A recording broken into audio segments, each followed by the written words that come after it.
Unapata mtu kwa kijiji amepata kwa pesa. Sasa ati amepewa ofu, anakuja kwa kijiji, alafu akitembea ati anavaa mask na kofia na teremsha chini. Ati anataka aabutiwe.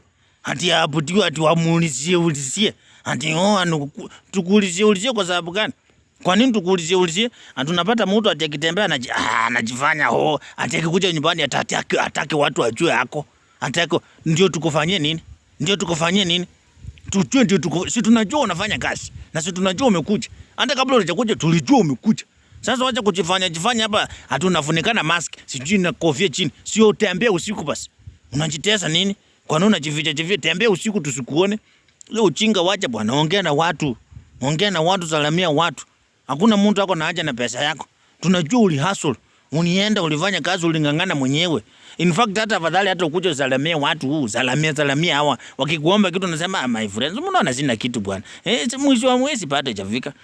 Wakuite stingy lakini unaongea na hawa. Lakini kujifanya ndio ucho mtu hana haja na wewe. Unaanza alafu umekaa hakuna mtu anakuulizia na huko. Unaanza sasa kujitokelezea hata watu wakuone wewe iko. Alafu unaanza kulazimisha salamu. Unapata wasee wamekuwa wako na kunywa supu, unasalamia hawa by force. Alafu Mungu ni nani? Unasalamia na baada hawana shughuli na wewe. Ndio ujue wewe ni bure.